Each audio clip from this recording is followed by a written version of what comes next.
Hi everyone, we're just about to get started with our webinar, so thank you all for joining. Can everybody hear me? Yeah, perfect, thank you. Okay, so this is our VLE Minimum Standards Lessons from the Sector webinar. My name is Rhiannon MacArthur and I'm one of the members of UCISA's Digital Education Group. And I'll be hosting this session along with Sarah Sherman, who you might have seen posting in the chat. You can access the chat panel just on the right of the screen if you haven't got that open already, and you can type questions in there as we go through the session. We've also got a Padlet board that you might have already had a look at from the joining instructions. Sarah has added a link to that Padlet in the chat as well. So you can see some of the questions that people have already added, and if you'd prefer to add some more questions there, please do feel free to do so. So we have an hour for this session. We've just got a couple of notes on the introductory slide. So just saying, if you could keep your microphones muted, just because we're expecting potentially up to about 90 people that might be joining us this afternoon. And also a note that we are recording our session for the UCISA website and the YouTube channel so that you can catch up again later if you wish. So hopefully all of that sounds okay. I'm just going to jump on to an overview slide. We have got three parts to the webinar. So we're starting with a brief look back at a UCISA VLE tweet chat that we ran in December. So this tweet chat really was our first event looking at VLE minimum standards, and we're hoping to start the conversation from there. Following that, we have two case studies for you during this session. We've got Matt Lingard from the University of West London, and we've got Clive Young from University College London. So Matt and Clive will be presenting short case studies based around their experiences of establishing VLE minimum standards. Finally, we're going to conclude with an online discussion, and we've got a panel made up of people from different universities. So Clive and Matt will be joined by Fazana from Sheffield, who's also a member of UCISA Digital Education Group. We've got Kerry from University of Warwick, and Laura from the University of Derby, who again is a member of UCISA's Digital Education Group. So welcome all to the webinar, and we will kick off with our look back at the tweet chat. Okay, so we started our UCISA VLE tweet chat on 13th of December last year. That was part of ALT's online winter conference. And really, we wanted to start drawing upon different experiences of VLE minimum standards across the education sector. And we had 6 questions that we put to people throughout the hour. And we thought, just in case people missed that tweet chat, or since it was back in December, we would just start with a quick summary of those questions and some of the themes that came out of that tweet chat.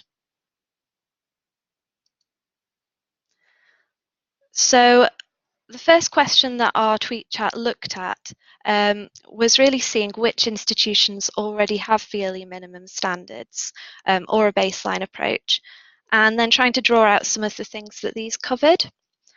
We also posed the question that if people don't have minimum standards, why might that be? And just as a summary, some of the things looking back, these were features that people said were included in their minimum standards if they happen to offer them. So we had things such as a course or module overview, standards based around the type of content, assignments, reading lists, announcements, and lecture capture, or the way that these were structured. Some people mentioned accessibility and also creating standards in the way that documentation or admin information was linked. So these were the types of themes that came out, and there were quite a few people that said that they had different types of standards in place. And then other people that attended that tweet chat were looking into the possibility of implementing minimum standards. So this is again one of the reasons why we thought it would be useful to follow up with a webinar to take that discussion a little bit further. The second question in our tweet chat looked at the different names for these standards or guidelines, and also questioning people on why they had chosen that approach. And there was a feeling that came out in the responses that language was important, and some of the examples are on screen here of the way that people had labelled their minimum standards. So things such as baseline, checklist, expectations. We had mention of it being called a policy, and then also templates and guides. And the general comment that came out of that was that the language was reflecting the level at which this was being mandated. So a policy perhaps sounds stricter than guidance or a template that people can then use as a starting point for their approach. The third question that we had was about the decision-making process of establishing minimum standards. So again, there were different approaches through the responses. So some people had it at a school or a program level rather than the whole institution. But in general, there was a feeling that this was coming from committees that took on board consultation. So students came up as a common feature, people consulting with students through focus groups or feedback, but then also involving academics and by various different names, people involved in learning technology or educational development. There was also a flag of the professional services staff, so referring to academic quality, perhaps the library, teams involved in student experience and disability support. So there was a wide range of people being consulted and involved in the process at different institutions. The fourth question out of 6 was how we look at the value that minimum standards add and how do we know that this is giving value. So again, this was coming through with students featuring quite high on people's lists in terms of feedback forums, making sure there is a feedback loop so that students can flag any issues as they come up rather than it waiting till the end of a teaching period. Although people did say it is difficult to check during a teaching period with everything else that's going on. But again, coming up a lot in people's feedback was that the minimum standards aim to make things easier to navigate and find information by providing a consistent experience. And also a benefit for staff in that the way that we approach minimum standards can potentially include exemplar modules. So staff can see examples that might work in their discipline or again, use as a starting point. And then the second last question that we asked was looking at whether minimum standards link with an e-pedagogy framework. This particular question, this came up with people really responding well. It's difficult to decide which framework to choose, and we don't want to limit people's room for experimentation and taking different approaches depending on both the VLE that they're using and also their discipline area. We did have one mention of Chickering and Gamson from 1987, one university that had adapted some online learning principles based on the research in that paper. And also a mention of web usability principles. So it's, again, quite a lot of different things that could influence the way that we're developing our minimum standards. And then the final question in our tweet chat was how these minimum standards are then monitored to ensure that people are complying, if it is mandatory, or to measure effectiveness. So again, the feedback that was coming through the tweet chat was that some people, if they weren't enforcing their minimum standards, they might take it as more of a health check approach. So people can get some feedback on their module, look at ways that they could improve their modules or courses. And again, some universities had made that decision at school or programme level. So there are different approaches taking place in a devolved way. And then another point that did come up from a few people is that context is important. And so again, linking back to that decision being made at a school level, perhaps, there can be more of a knowledge of what's appropriate in different disciplines rather than trying to enforce something across the board. So that was the tweet chat that we ran through, and we decided that based on that, it would be interesting to take that a little bit further. And we have invited 2 case studies today, looking at Matt and Clive's experiences of establishing VLE minimum standards at their institutions. So we're going to start with Matt. And Matt, if you're there, are you ready to take over with your slides? Yeah, I'm ready to go. Can you hear me okay? Great. I'll take 1 or 2 people as everybody. Good afternoon. My name's Matt, and I'm just going to put up a little bit of information about myself, not because I like talking about myself, but just in terms of context for my presentation. My experience of virtual learning environments of probably nearer 18 years is obviously longer than my experience of minimum standards, which is just the last 2 or 3 years. And I think in part that reflects maybe the changes in the sector's approach to the use of the VLE. Certainly my own approach has changed over the years. I've gone from seeing the VLE very much as the academics' own space where they control it how they want to and use it how they want to, through fairly quickly into a period of guidance of good practice, but now being quite an advocate for mandated minimums rather. So that's just a little bit of background. And I should say that's probably about 6 or 7 different virtual learning environments in that journey as well. Okay, so as far as the rest of my talk's concerned, I've divided it into 3 stages. I thought I'd kick straight off with outlining where we're at with our baseline at the moment at UWL, talk you through that, and then take a step back and explain how we got there, and then crucially where we're hoping to go next.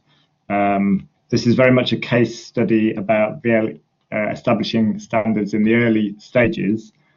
We do have standards which are established, but adoption and full implementation is obviously something quite different, which I'll come back to. So apologies for the slide. I know it's not brilliant to see, but there are some links to a bigger version on the Padlet, or if you go to the Teaching Hub URL at the bottom and browse to the how-to section, you should be able to find it. And the slide's gone a bit messed up in the upload as well, but essentially our baseline for 2017-18 is fairly standard, I guess. I'm not going to talk through it all. It's the kinds of things you would expect to see: announcements, module information, and so on. The things that were new for this academic year was a real beefing up of the last 2 boxes there around assessments and gradebook. So gradebook being, we use Blackboard, and gradebook is the name for the where grades are stored in Blackboard. In a moment, I'll talk a little bit about a template that we've got behind this that supports staff to implement the baseline. I think just while we've got this slide up on assessments, the big change for this year was asking for a lot more information, including all the assessment information being pulled out into one place.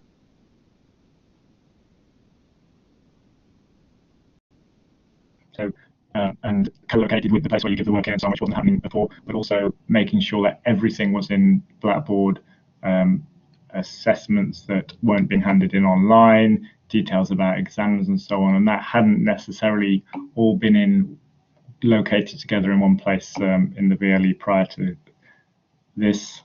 And also you'll see at the bottom there's some changes around how staff use the gradebook, and making sure there was more information in the gradebook, but also that it wasn't causing confusion. We asked for calculated totals and things to be switched off, and it just to be an assessment by assessment listing for the gradebook. To accompany this, big change for last year was a new module template that was given to everybody using our learning environment, and you'll see from the black screenshots there are showing the left-hand navigation, the main navigation for a module area, and you'll see in the student view the terminology very much maps to the baseline from the previous slide.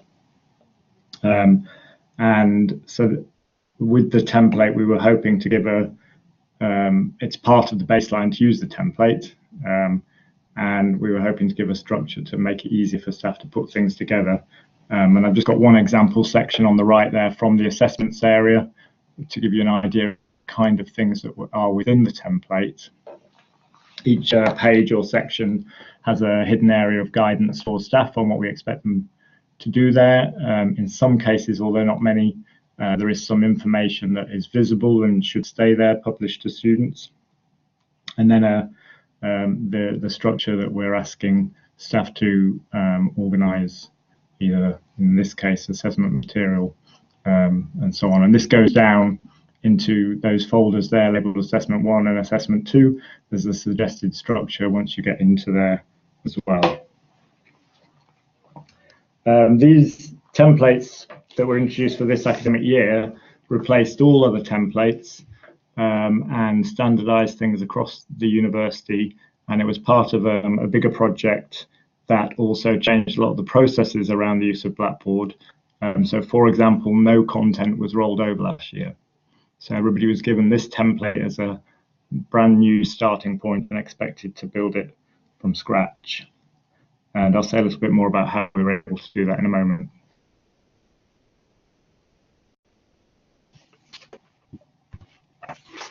Okay, so how did we get there? It's been quite slow, I think. 2015, the idea of having a baseline was approved by committee, by the Learning, Teaching and Assessment Committee.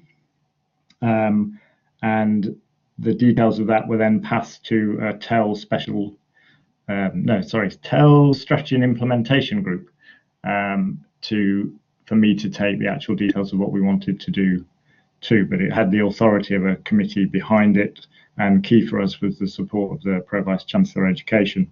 So our first iteration was a much broader toolkit, of which the baseline was one part.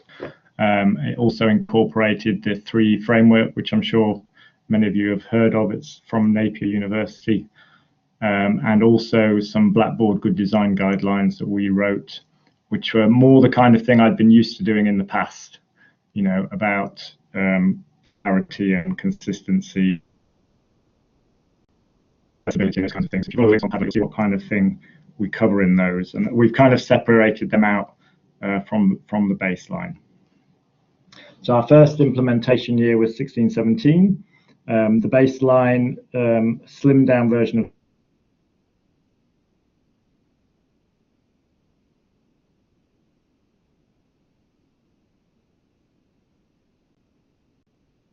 people use it.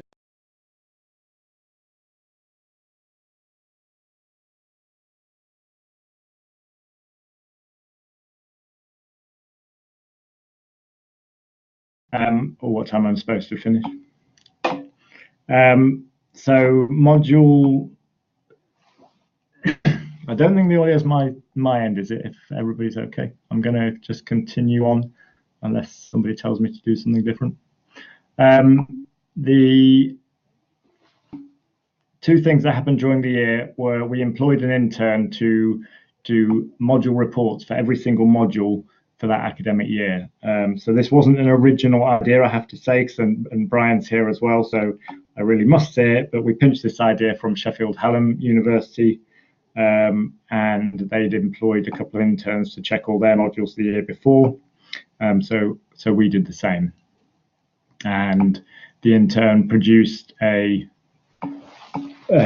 single page report that was sent to the module leader, and it was very much a report to inform their work on the baseline for 17-18 rather than to monitor or criticize or report to management on how they weren't meeting the baseline during 16-17. So it was a report to help them move to the baseline for 17-18.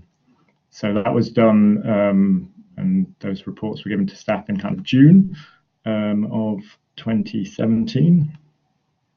The other big project during that year, we were reviewing our VLE, and that we reported on that in January of 2017. And one of the big things to come out of that review, particularly from students, was the need for more consistency. And it was that review, and particularly the input from students, that led to us being able to take a hard line on templates last summer, which accompanied the baseline. Things like not rolling over content and so on. Okay, moving on. I'm just going to skip past that. So next steps is what I want to talk about now. We're currently reviewing where we're at with this year's baseline and the template ready for next year. The thing I forgot to mention before was we had very little time for consultation on the template aspect of it last year. So this is our first opportunity really to get wider staff input into that. So we're meeting with the staff and schools. I'm going to Learning, Teaching and Assessment Committee at 2 o'clock this afternoon to talk about it too. So the review is currently under the way, and part of that review will be to deal with one of the things we haven't dealt with yet very well at all, which is the kind of quality control monitoring of whether people are adhering to the baseline or not.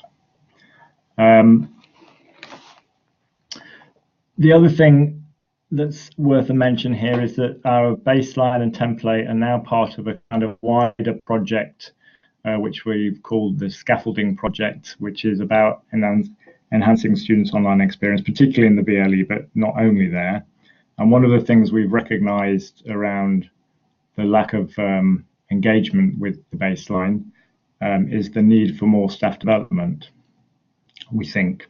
So we're going to do some additional staff development work on a pilot basis with one subject area. And the thing that I think we're keen to address is partly the process of how to do these things that we're asking be done, but more around staff understanding the rationale. And it's really about bringing people along and seeing that they're not just being asked to do things for some kind of administrative reason, but that there are good reasons in terms of online learning that information either should be available or should be structured in a certain way to provide scaffolding for students accessing it online. So that's there's going to be a kind of beefed up staff development exercise with one subject area this year.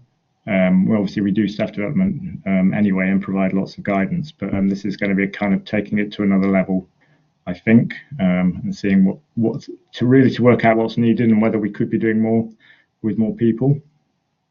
The other thing that needs doing is I need to revisit our good design guidelines and the 3 frameworks. So the TEL toolkit's kind of fallen apart now. All the emphasis, despite us putting together this wonderful thing and us wanting to emphasize the 3 framework side of it, the reality is, in terms of what the institution needed at the time, we've focused mainly on the baseline, but I don't want to lose the guidelines or the framework. So we're going to be coming back to those and working out how to make better use of them. just because I think I completely forgot to talk about it before, adoption and adherence to the current template. We've not formally done any evaluation of adoption. Anecdotally, it's, as you would expect, it's very mixed, incredibly variable, both within the baseline. So, as you would expect, pretty much everybody has their module study guide in the module information area, but a lot of people have taken little notice of the assessment guidelines we introduced last year.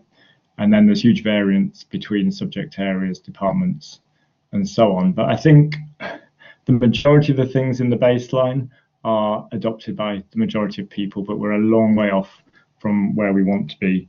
And that's what the current review and the plans for next year are going to be focusing on. I've no idea how much time I've got. I'm coming to the end, so I'm going to stop. And if there's time for questions, I can take them now, but I think maybe it's going to be more of a case for the panel. But if anybody wants to contact me afterwards, then please do feel free.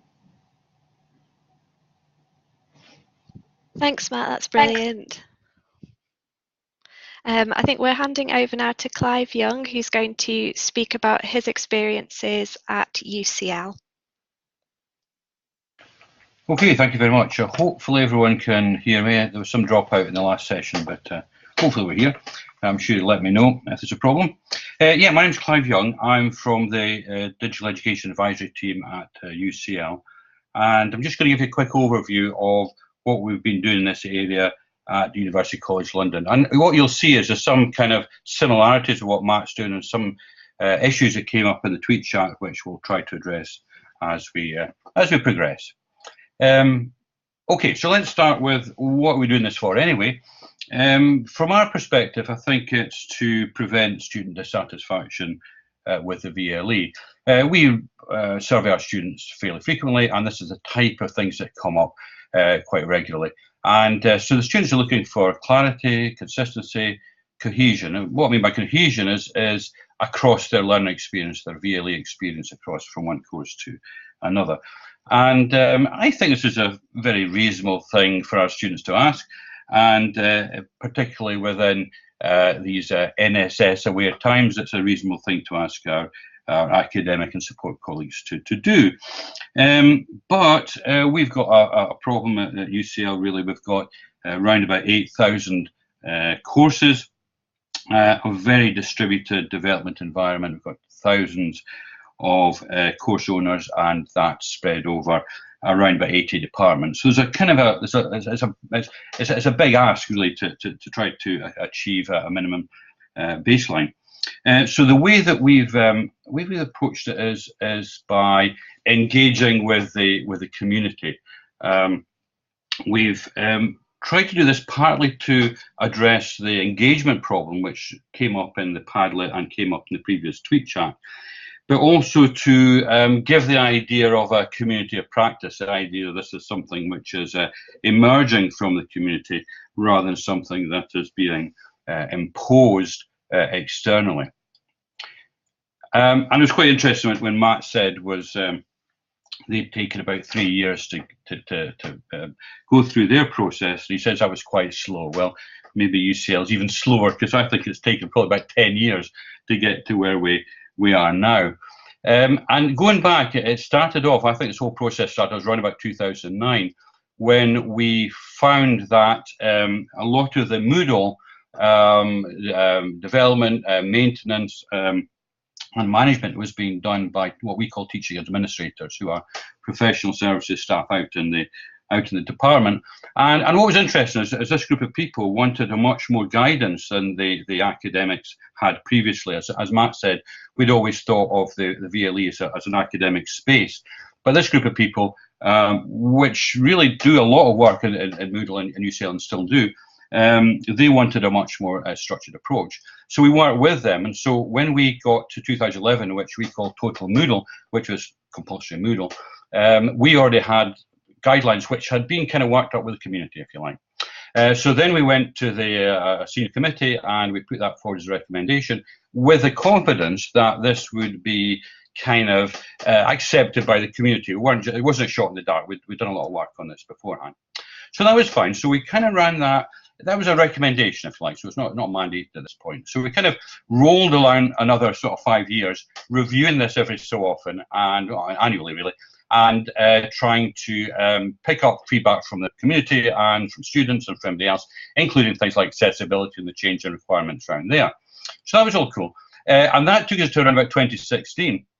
Now, the year before, 2015, we merged with the Institute of Education, sort of a big thing for UCL, obviously.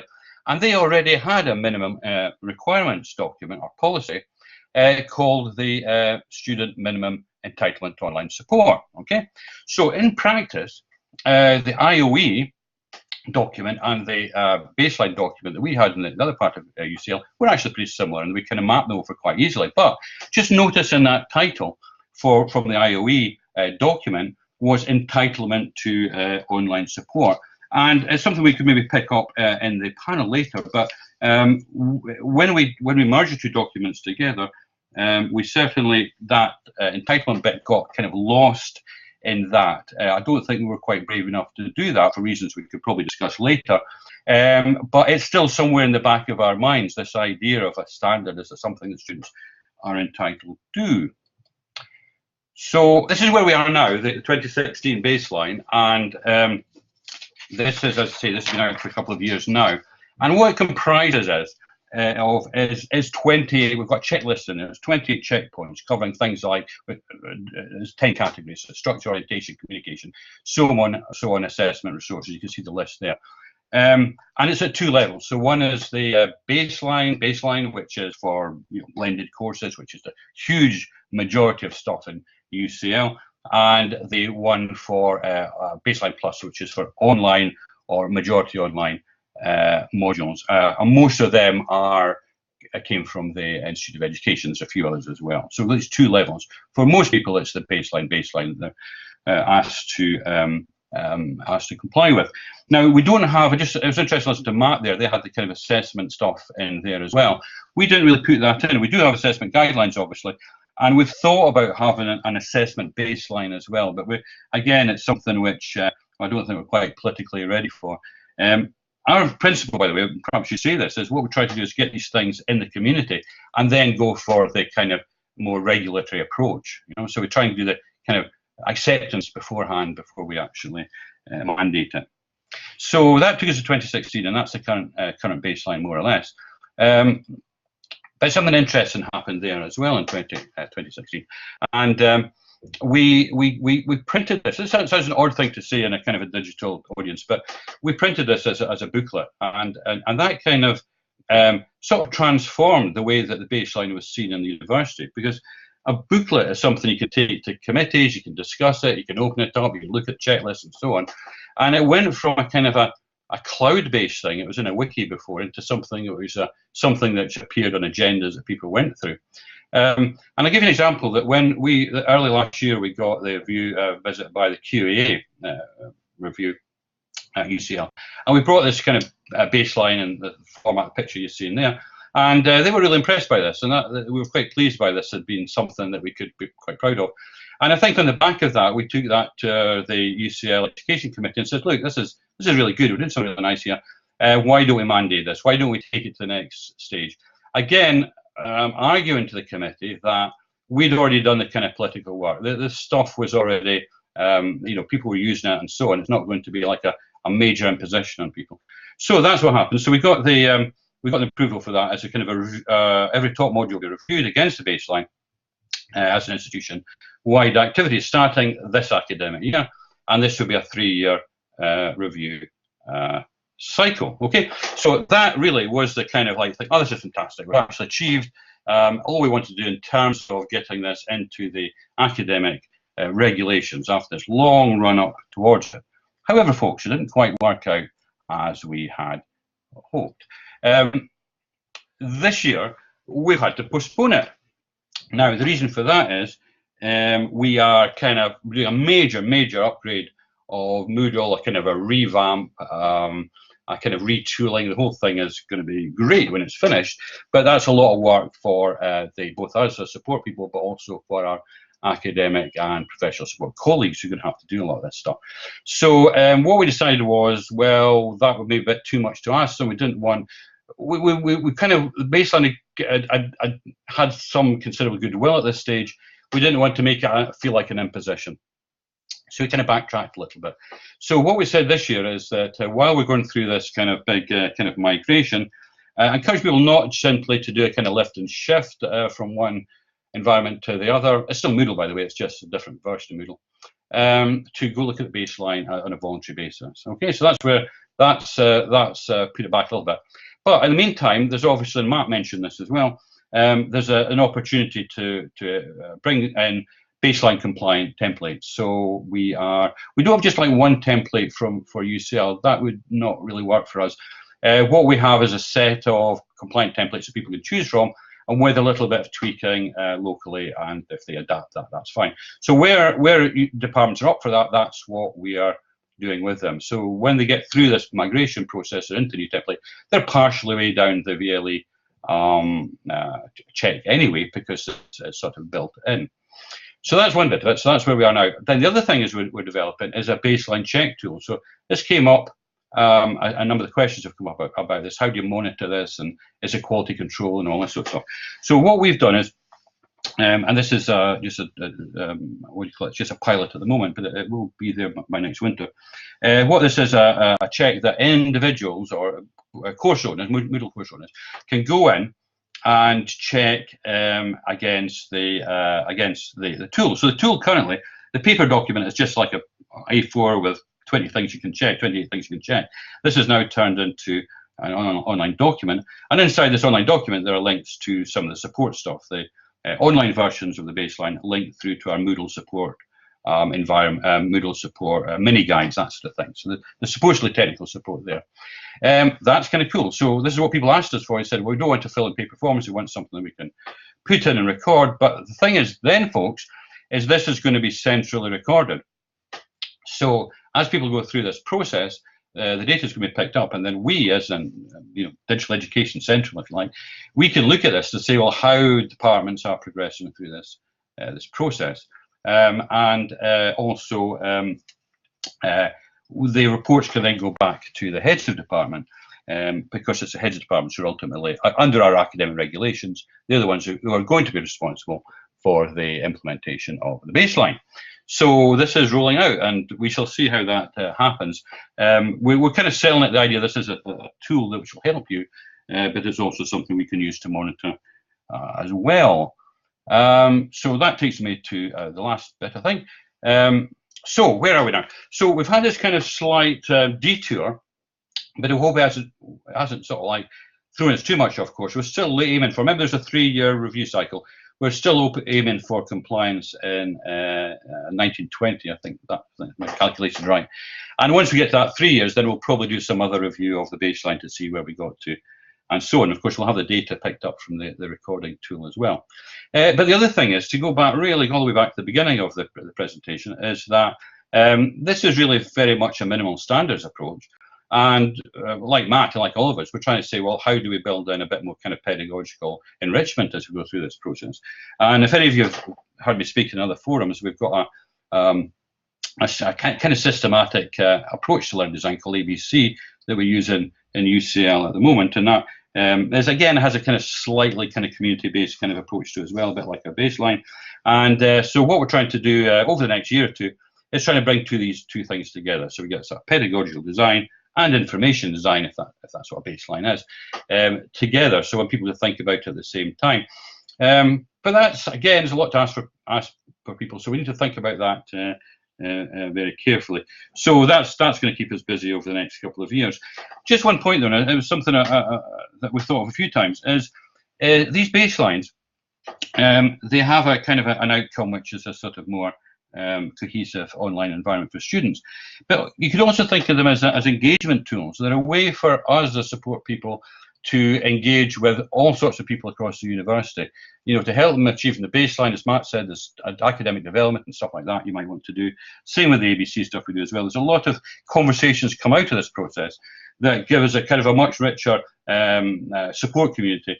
And so I think just think about that as well. It's baseline is not just simply an end to itself. It's a way of building this kind of community of practice across the university. I'm going to stop there. that okay? Brilliant, Clive. So that takes us up to our discussion section. So thank you very much to Clive and Matt for both of those case studies there. Could see a lot of questions coming through the chat as well. So what we'll do is we're going to welcome also Fazana, Kerry and Laura, who are all very kindly joining our discussion panel with their experiences as well. And in the chat panel to the right, Sarah has just put the link to the Padlet board again. So this is a chance we can all have a look at the questions that people have added there so far, and also for future reference, we've got some useful links that have come through. So thank you to everybody that has shared something on the Padlet board. So going to our discussion panel, I can see we have got we've got a question about getting good adoption of standards. So this is from somebody who's finding it difficult to get staff to uptake the standards, even though they've actually been a policy for several years. So I don't know, can our discussion panel, can you all see the Padlet question that I'm referring to? And is there anybody that would like to have a look at that one?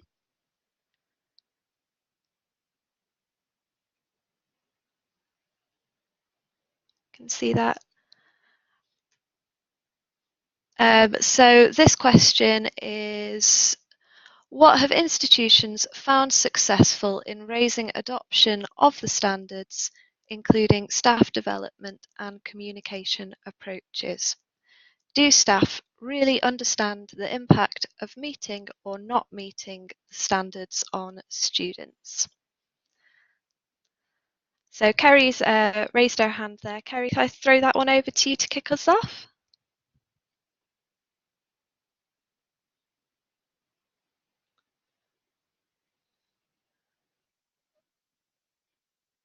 Kerry, I don't know if you're talking, we're not hearing just now. Oh, I think we've just lost Kerry. We'll just let her reconnect. So is there anyone else from the panel that would like to? Fazan is going to join us. Perfect. Hi, can you hear me okay? Yeah, brilliant. Thank you. Okay, so this is a tricky one. I didn't want to answer it, but I thought I'd go ahead since Kerry's not able to. So I guess for us, we introduced our minimum standards only last year. So we actually did it over quite a short period of time. But what led to our introduction of minimum standards was a VLE review that we actually did. And as part of the VLE review, we identified, and it wasn't a surprise to us, that there was a lot more we could do to enhance our student experience. And through our students, they talked a lot about the issue of consistency, which again isn't a surprise. We hear about that time and time again from different institutions. And basically, when we were in the early stages, when we were going out and talking to people about the initiative and why we were introducing minimum standards, very quickly we kind of got the kind of barrier, that resistance of, well, why are you making me do extra work? And we talk about the student perspective, and it wouldn't always go through to people. So we ended up actually creating a short video that we used a lot in our promotion. And that we had students acting and basically repeating some of the quotes that we had from our students. We also tried to do a massive campaign around it all. So we branded our approach Refresh, and at our annual Technology Enhanced Learning Festival, we gave people Refresh water bottles and overused refresher sweets, which we had a refresh roadshow. So we really overdid the refresh branding. But the idea of the refresh roadshow is that we went out to different campuses as well to promote what we were doing. And to all the faculty learning and teaching committees that I went to promote the work, we always played the video. In most parts, the video was really well received apart from in one faculty when one person said they thought it was propaganda. They were a philosophy lecturer. We weren't too worried about that. But there are some of the things that we put in place. Brilliant, thanks, Fazana. I think we've got Kerry back. So did you have anything you wanted to add on that question, Kerry? Can you hear me? Yes, I can hear you. Yay! Just had to turn it off and on again, the usual game. I thought it was an interesting question, chiefly because what they don't talk about is what are the consequences if they don't meet it. So yes, it's a policy, but what consequences have they put in place? What are the measures? What happens if someone doesn't meet it? How can we expect academics to understand the impact of what they're not doing if there are no obvious consequences? You know, we can use the student experience motivator to some extent, but if we don't see that evidence, say in module evaluations or NSS, and of course with NSS, by that time it's far too late, how are academics supposed to see the impact? So it kind of goes back to that question that I think we probably all go through when we try to think about standards, which is, do we want to become the police of it? So if a member of staff can just stick stuff on the VLE, ignore the policy, ignore the standards, you know, you're starting to move back again towards someone having to police that, to show that if you don't do it, there will be consequences. Otherwise, it just leaves that gap for people to just get away with doing nothing at all. And I think it would be really interesting if the person who posted that question, if perhaps they could give us a bit more context, perhaps on the Padlet, about what they have in place already, if anything. Yes, I'm not sure if we do have people that have posted questions. If you are with us on the webinar and you'd like to add to them, please do feel free. I'm just aware that some of the people that registered may not be here as well. We've got another question that actually follows on from that, really. It's a question about auditing standards. So I think that you've covered a little bit of that, Fazana and Kerry. But this person's saying, how do you monitor and measure compliance with the standard? Are there any automated ways of doing this? And then coming back to the consequences, what, if any, are the consequences or sanctions for non-compliance? What flexibility do your standards offer? So I think that does fit in with what we've already discussed, but does anyone on the panel have any comments about automated ways of doing this potentially, and whether that's a good idea? Laura?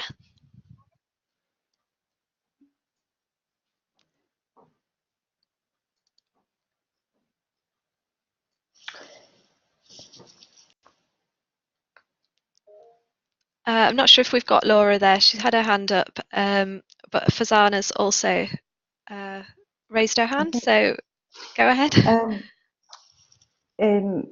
So one of the ways that we've been able to see, I guess, if people have updated their course and made it available to students in an automated way, is by actually seeing if they've.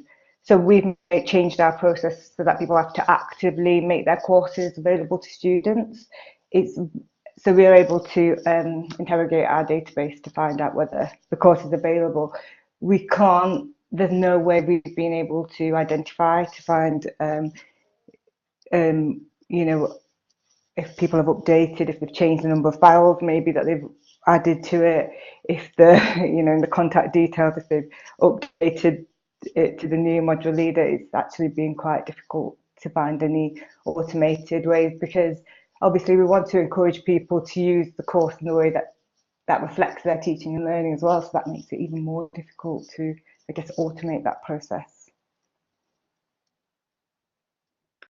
Thanks, Fazana. I can see that Clive, Laura, Kerry and Matt all have their hand up there. So I think we've got some more points we can add. Laura, is your mic working?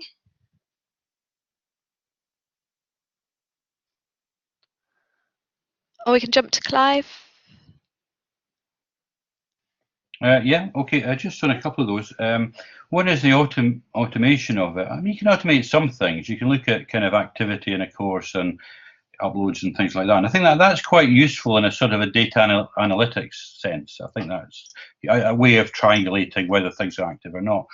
But clearly what we're looking for is something a little bit more thoughtful, is where people look at it and evaluating their own courses in a more kind of human way. The way we've approached it, and as I say, I don't know whether this will work in the long term, but we do kind of self-reporting. So we say to people, we trust you that if you've looked at your courses and you think that they meet the baseline, they meet the baseline. You know, obviously we could audit that and so on, but we haven't got any plans to do that. But the idea is to have this as a kind of transparent process, so that these reports are available and they can be seen by other members of staff and the heads of department. And then these then can be discussed inside the normal quality processes around the university, so things like programme review and so on.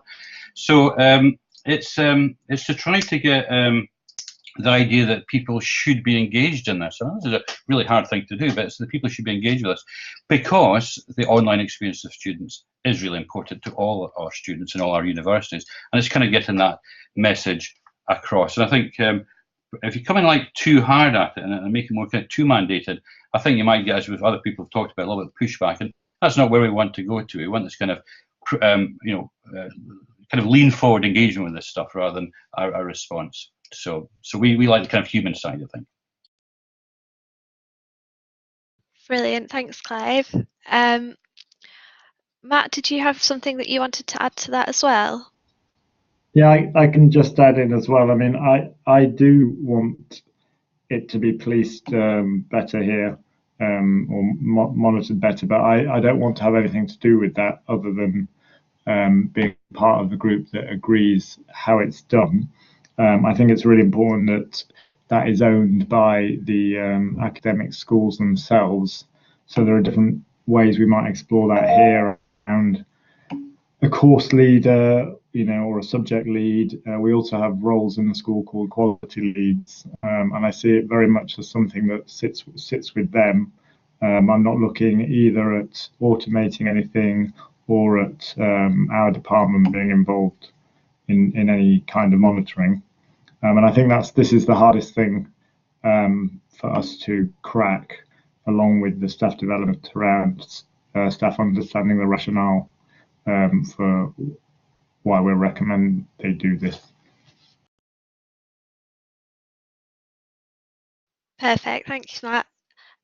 Kerry, do you also have some more on this one? Yeah, just briefly on the subject of automation, and I think the guys have covered it pretty much what I was going to say anyway, but I think what we need to be clear about is automation won't tell you anything meaningful necessarily. So thinking about our own context, we could pull out of the VLE how many people have X, Y, or Z number of files, or they've got a forum on there, or they've added a quiz on there. But what that doesn't tell me is if there's anything actually meaningful about it. And if we're to have standards that are just basically stick it on there and you pass, I'm not sure if that's particularly helpful. Surely what we want to see, or what we want these standards to do, is to drive quality and consistency, and drive better teaching online, in a sense, than just to measure whether people have a forum or a number of files on there. It just seems like automation is probably the least effective way to, at least as it stands, to measure whether your standards are successful or not. I mean, it depends on your goal with them, of course, but it just doesn't seem like it would tell me what I want to know, or give me the answer to why I put those standards in the first place. Agreed. Thanks, Kerry. Laura, do you still have your hand up there? Can you hear me this time? Yes, I can hear you. Okay, excellent. I think a lot of what I've been hearing kind of connects with some of the approaches that we're taking at Derby. We've tried to give ownership over to the colleges. So the completion, we've got a digital practice baseline, so our baseline more about the digital practice and how that links to learning and teaching, rather than kind of the VLE per se. So we've taken that approach and we've tried to give the ownership over to the colleges. So it's actually a college KPI that each of the programs, because this is being done at a program level, have to complete the baseline. So that means that they've been able to sort of take a bit more ownership over that, and also that the data comes back to ourselves. So it's a self-reviewing form where they complete and rate themselves against a series of items, and that kind of comes back to us, so we get to also see a bit of an overview of how they're doing, if there's certain areas where they might want extra support and help with, and that certainly has helped in terms of making sure that our service is kind of set up to support that. And but we've also, there's a lot of work that's been going on at a more strategic level to try and get our deans engaged with this, and to actually kind of make this as a bit of a whole university approach. But again, just focusing on the student experience and the learning and teaching. That's really interesting as well. Thank you, Laura. I'm aware we've got just about 4 minutes left actually of this session, and we do have lots of questions and points on the Padlet board as well as in the chat. So what we can perhaps do is, we do have the hashtag UCISA-VLE running on Twitter, so if people want to continue conversations on there afterwards, I'd suggest that could be a good way to keep sharing. Just having a quick look if there's anything else we can cover quickly. I think what's great to see is that people have been adding their own suggestions on the Padlet as well. So if you would like to respond to anything that other people have asked, and you've got some examples from your own university, please do feel free to add to that as well. And I will just jump back to our slides and say a big thank you to everybody that's joined us today, to Matt and Clive for both of their case studies, and to Kerry, Fazana, Laura, Matt and Clive for all participating in our discussion panel as well. And a big thank you to Sarah for keeping everything moving in the chat with our Padlet board. If you'd like to keep in touch and see what the Digital Education Group is up to, there's information on the UCISA website, including how you can join up for our mailing list.